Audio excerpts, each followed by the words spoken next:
morning, good afternoon, good evening to everybody. Welcome to this webinar session. I'm Tony Schönenberger. I'm the Executive Chairman of STARS.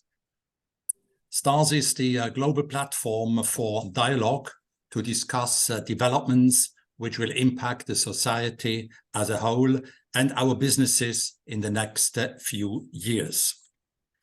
I just want to inform you that in the STARS webinars, we also cover China at some length. And I should mention that in October 23, STARS is organizing a symposium in Shenzhen. We are focusing on latest political and economic developments in China, and there will be company visits such as BYD, Tencent, and Huawei. So please visit our website for further details. At the same time, obviously, we also focus on the US, which is clearly the number one geopolitically and geoeconomically speaking. Our webinar series is called The US in an Emerging Multipolar World. And today we have the great privilege to talk to Myron BRILLIANT. Myron is an outstanding expert on geopolitical and geoeconomic developments. Myron, until recently, was the head of international affairs at the US Chamber of Commerce, the world's largest business association. Myron, it's really great to have you on this session, and we very much look forward to your insights. I want to introduce you now to our moderator, Mark DITTLI. Mark is the CEO and editor of The Market, the leading digital business and financial platform in Switzerland. Thank you very much, Mark, for moderating, and the floor is yours. Thank you very much, Tony, and welcome everyone. It's a pleasure to be here. Myron, I look forward to our talk. Just a brief invitation for all of you in the virtual room. Please participate, please ask your questions. I invite you to put in your questions in writing, and for that, please use the F&A format, the Q&A format. You can write your question at any time, and I will do my best to weave the question in where it is appropriate. So anytime, just type ahead. Now, Myron, obviously, when we talk about geopolitical tensions, when we talk about possible multipolar world that's ahead of us, one basic thought behind this, at least from the vantage point of Beijing, for example, is that America is entering a phase of decline, that the Pax Americana that has been with us for the past 70 years is kind of on its way out. Now, to start with, I'd like to ask you that question: is America in decline?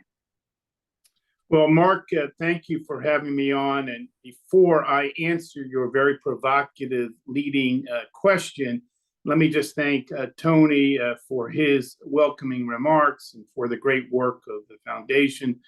I've heard from my great friend Mona Sufyan, who's obviously a member of the board, of the important next generational work that all of you are doing. And really, I consider myself not next generation, current generation, but I'm very pleased to be participating in this forum from Washington, D.C., and Patricia as well. Thank you for organizing it. Mark, let me just say at the outset that change is inevitable. History does not stop. It moves forward. The period from 1945 forward did see an unusual period of American dominance on the world stage. Not without challenge. We had the Cold War period, of course. We had the importance of NATO alliances. We had conflict arising in other parts of the world that did not involve directly U.S. interests, but necessarily the United States played a huge role with Europe in establishing an international system in the post-World War II period. That system has become more fragmented as there are rising competing powers, China being the most obvious one, which will be the subject of this discussion, I'm sure, today. But let me identify some of the challenges that America and the West face, but cannot do it alone going forward. We have got to work in a world that is changing. I don't like the term global south, which you might allude to later, but there is obviously different parts of the community that now needs to be represented in a more holistic way through international institutions, international governance. There are 6 trends, Mark, that I see that we're all following very closely. One, of course, is conflict in Europe, Russia, Ukraine. Is this the new norm? Are we going to see a prolonged conflict in that theater of war? And what does that mean? What does that mean for supply chains, food prices? What does that mean, of course, for the people of Ukraine, for Russia, for governance in both countries? What does it mean for NATO enlargement? There are a lot of questions coming from there that the United States and Europe are going to be working on. But also, what does it mean in terms of how China views its own region, as it's had expansionist views about the South China Sea, East China, of course, Taiwan, which you might get to. The second obvious area is climate. We had the hottest summer on record. In July, we passed 17 degrees Celsius, the first time ever. For those of you who are young, you're going to see increasingly hotter temperatures in the years ahead. How do we mitigate the risk? How do we capture carbon?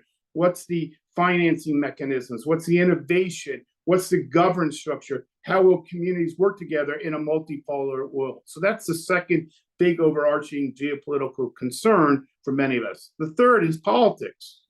We see it in Europe. We see it in the United States. We see it in Latin America. We see it elsewhere. The rise of populism, the rise of divisiveness in our politics. Certainly, we're going to have a complicated election in the United States. What's the outcome of that? Is it more fragmentation in society, more civil unrest, not only in the United States, but in other parts of the world? And what does that mean for showing leadership, not just in the United States, but in other communities? The fourth, of course, is AI governance. AI can be a force for good, but it's also a challenge for both domestic and international governance issues. How do we regulate AI? How do we deal with it when it comes to driverless society or workforce issues or in healthcare or many other areas? As a weapon, how do we guide clarity around structures that will provide, I think, more oversight? Governments are starting to wrestle with that. The private sector is the innovator, but governments have to play a role. The fifth, of course, for me, is the growth of industrial policy. This is something that directly impacts businesses. We see that in the United States with IRA, infrastructure, and the CHIPS Act. 3 examples of the U.S. looking inward and thinking about competitiveness from an inward-outward standpoint. Instead of promoting trade agreements, the United States is now promoting a domestic competitiveness agenda.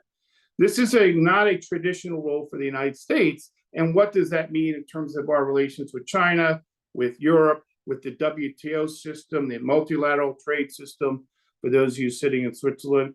And so that's a big issue for us to wrestle with going forward. How far does that go? The United States will say its industrial policies are targeted, more limited in approach. But Europe fears the direction of U.S. policy. China has its own set of challenges and issues in that area. And then finally, overarching this, I'm sure a theme throughout this morning session or afternoon session, depending where you are, is, of course, the U.S.-China relationship.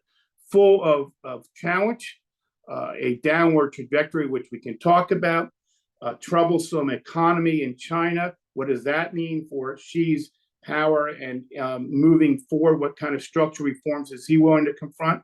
And how does the United States and China manage the risk in the relationship without decoupling and thinking about the importance, not just of a G2 role, because I don't think that's going to happen, but how we all work together to deal with climate or AI governance or manage some of the conflict coming forward, not just in Europe, but elsewhere. And so lots of challenges, lots of geopolitical considerations, and a lot of impact on the business community.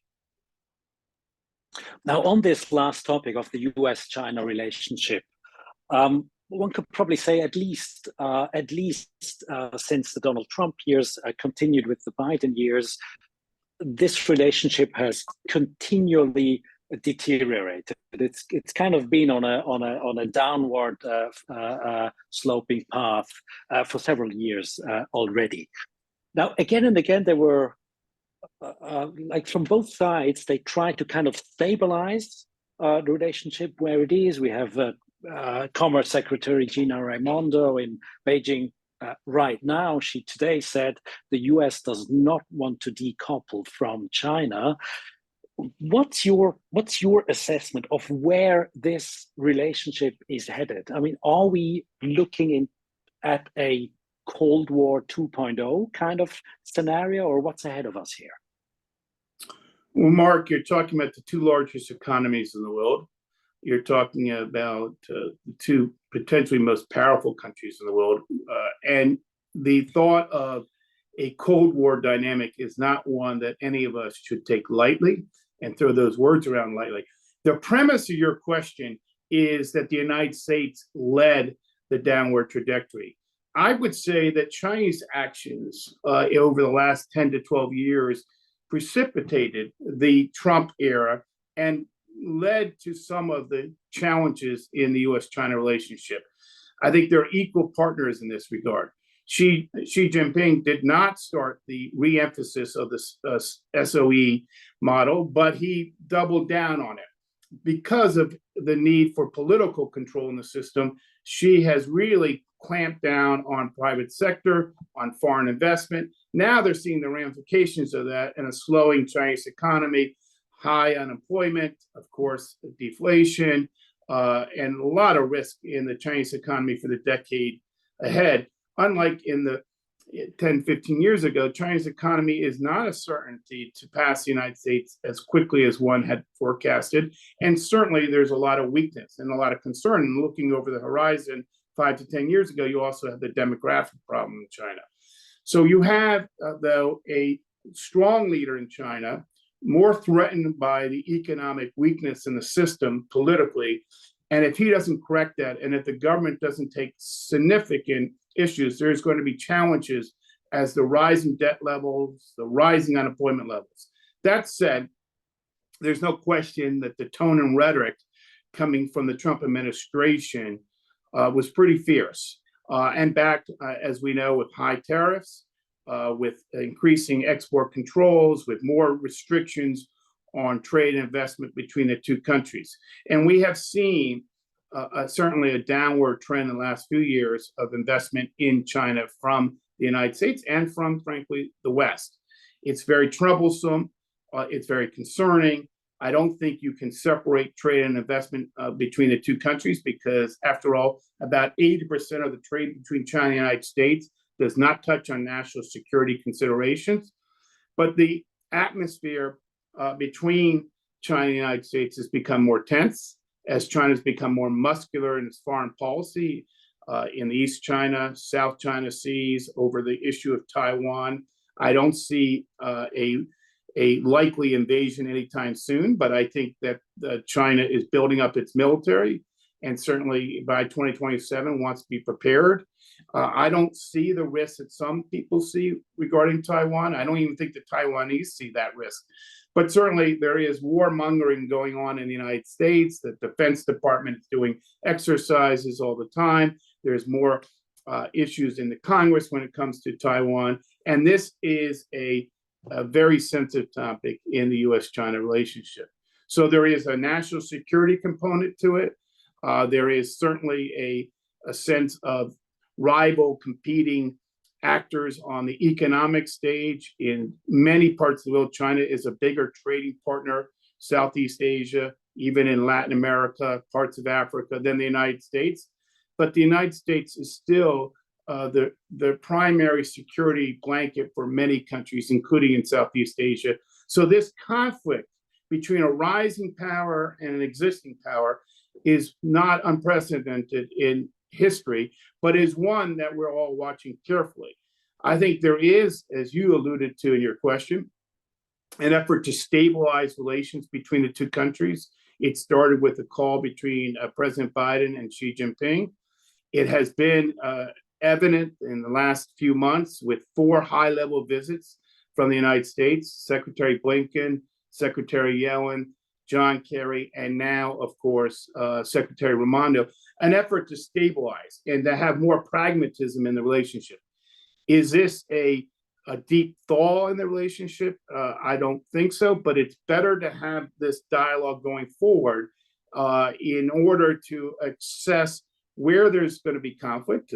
Technology is obviously the centerpiece of a lot of conflict, technology and national security, but also where could commerce go forward between the two countries in a way that is, I think, complementary to some of the challenges we face, but also underestimates those who underestimate the ties in between the two economies, misunderstand the US-China relationship. Decoupling is not an option. There will be areas where there'll be high fences and small gardens, as National Security Advisor Jake Sullivan said, but there is still a lot of room for growth in this relationship if the political tensions in the relationship can be managed on each side, and that's a big question mark. Now, in terms of economic relations, obviously we had in October of last year quite a significant tightening of export restrictions from the part of the Biden administration in the semiconductor and high-end technology field. Now, we had a couple of months ago China imposing export restrictions of some rare earths, germanium and gallium. Now we have talk again of a further tightening of export restrictions in the semiconductor field. Is that kind of tit for tat? Will that continue, and will it kind of head towards more and more of these kinds of restrictions, or what's your assessment there? Well, if you look at Secretary Raimondo's trip this week in Beijing, and I'm going to be in China for 2 weeks, so I will have my own assessment of how the Chinese received Secretary Raimondo. But I would say this. One, there is an effort to establish a commercial dialogue between the two countries to look at areas where growth can take place, whether it's in the healthcare field, which has been a subject of discussion this week, in agriculture. Obviously, we'd love to sell more Boeing planes. Sorry to those of you who are investors in Airbus. But there are some commercial areas that need to be developed. And I have alluded to earlier the importance of more macroeconomic coordination in the context of G20 and other areas, but obviously climate. But you're right, Mark. Your fundamental question is, should we continue to see a ratcheting up of national security considerations in the trade and investment relationship? For 2 fundamental reasons that's going to happen. One is the politics in both Beijing and Washington. There's no room in Beijing right now to show any weakness or any backing away from the potential conflict with the United States or race when it comes to AI and quantum computing and semiconductors. China sees it in its own self-reliance policies to be pursuing aggressively domestic capabilities, and they're going to do everything they can. Sometimes that means stealing trade secrets, and sometimes it means acquiring minerals and rare earths, and sometimes it means limiting those for the West. That's problematic. On the U.S. side, at the same time, the decision's been made. We're going to work closely with our allies in Asia and Europe to ensure supply chains are not uninterrupted. We learned from COVID the challenges of supply chain risks, disruptions. We are also going to protect our national security considerations by ensuring that we invest in advanced computing, semiconductor development. We have our own vulnerabilities, right? TSMC is building a plant here as they are in Europe, but we have our own vulnerabilities when it comes to chip making. And so the United States is looking at our own competitive posture, which is not a bad thing, but in doing that, also balancing that with national security considerations. And we're going to be seeing more, I think, targeted export controls, more targeted outbound investments. The executive order that you alluded to by the Biden administration, was relatively benign compared to where it had been a year and a half earlier. It was much more targeted, much more focused.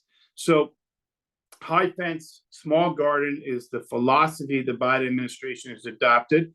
I think many business leaders that I talk to think that there has to be a balance between our own national security considerations, our own competitiveness agenda, but also promoting trade.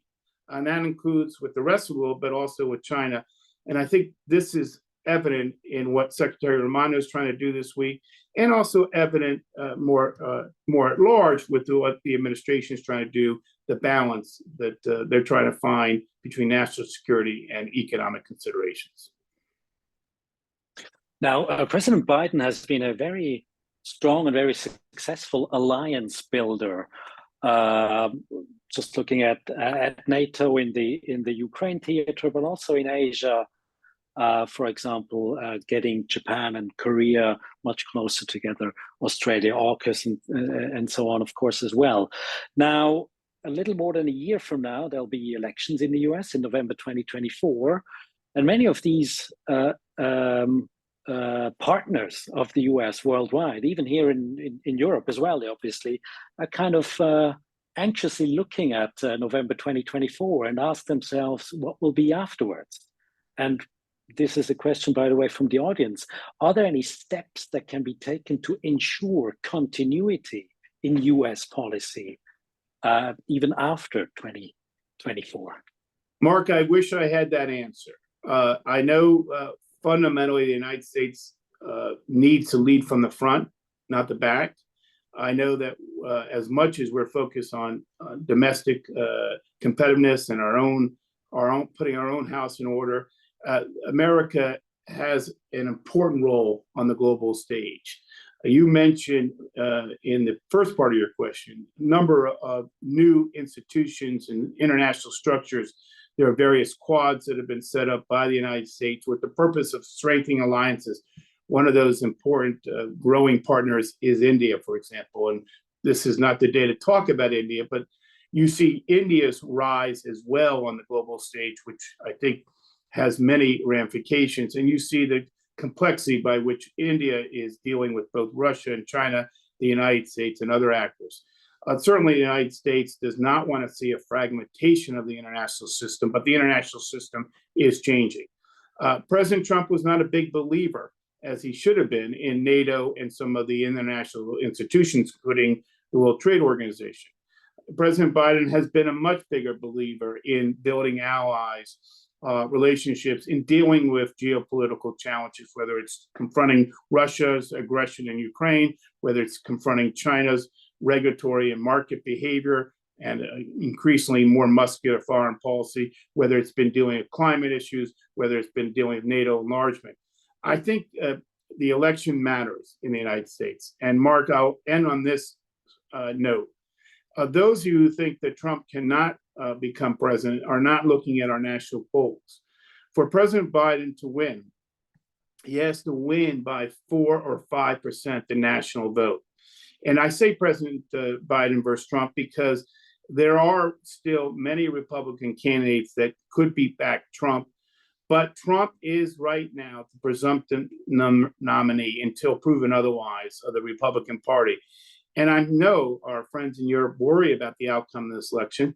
I worry about the outcome of this election, both in terms of the direction of our country, but also the impact on the global stage at such a critical moment when there are so many challenging issues confronting the United States and the West, that this has been a period where Europe and the United States have worked very closely together.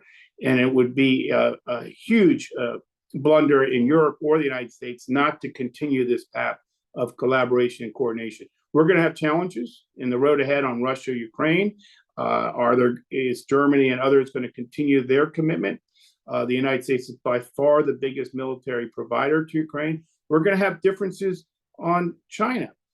Germany, for example, not to pick on Germany, but German reliance on China's economy is much greater than the United States.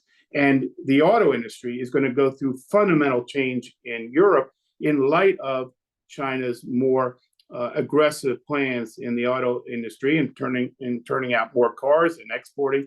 There are a lot of issues that we have to confront together, but we're much stronger when the West is united in confronting these challenges and working with the global South and with other actors as well. When you see, we've had the BRICS summit in South Africa last week, and where the BRICS club was officially enlarged with Iran, Saudi, Egypt, Ethiopia, Argentina, and several more. Is that kind of, and the driving force behind this was Beijing. Is that kind of a trial to get partners of the US, I'm thinking of Saudi Arabia, for example, or also the UAE, to kind of, come closer to our club, because you cannot rely on the Americans on the long term? Well, Beijing is certainly trying to develop its own network of alliances. I believe the BRICS has not been the most successful organization, but I think the country that actually probably was most uncomfortable by that expansion is not the United States, but India, because India has always sought strategic autonomy, and the notion of expanding these countries into it that causes conflict with the West is not something that I think India would have gone lightly with. But this shows the muscular hand of China. I'm not yet worried about that particular alliance. If anything, I think it shows a little bit more of China's weakness in trying to develop alliances with some countries that are persona non grata on the international stage. Iran's treatment of women, Iran's issue around nuclear weapons. By the way, one thing to look for is, can the United States and Saudi and Israel develop a normalization pact? If that were to happen, that's a game changer. I still put that at 30 to 40%, but let's see what happens. The administration is putting a lot of stock into that. So the Saudis they're smart. They're like the Indians. They're leveraging relationships with China, with the United States. They have an important relationship with China on economic terms. But the Saudis should not forget the important security blanket the United States has played in the region. And at this time, I think that it's premature to suggest that this BRICS enlargement will be a threat to the international system, but it's worth taking note of, and it's certainly a strategic play on the part of China. Now we have to come to a close almost already. If you allow just a couple more minutes, I have two questions that are in the room, and I'd like to give the opportunity to ask them. Question number one is, what is the biggest threat to the security of the United States right now, in your view? That would be question number one. And question number two is alluding to what you said about the weakness in the Chinese economy that we see today. We have very high youth unemployment, so high that the authorities have stopped publishing the numbers, actually. And the question is, we know from history that high youth unemployment can also be used, in inverted commas, for conflict, for jingoistic rhetorics and so on against others. What are your thoughts on this weakness on the Chinese side? So on your first question, I think there are two fundamental security challenges to the United States. One is the internal issue of the polarization in our country. I'm deeply concerned about what polarization means to the governance of our country, and what the outcome of the 2024 election could mean in terms of civil unrest if it's not managed in a way. And I'm showing a little prejudice here because it's a very US-centric answer, but I'm very concerned about it.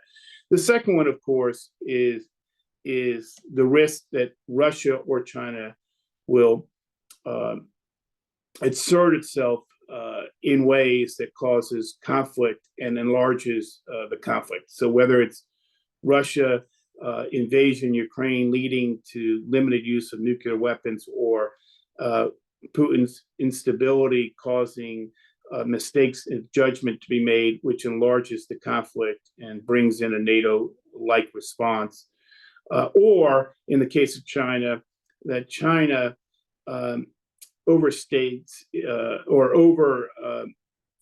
estimates its ability to deal with Taiwan in a conflict way. I don't see it happening, but these are two game changers. Particularly an invasion of Taiwan by China would be a game changer for the world, not just in terms of the economic impact, but of course, putting China and the United States in a military conflict is not, even if it's localized, has all kinds of dangerous ramifications, which is why Japan and Korea and the United States got together in Washington recently.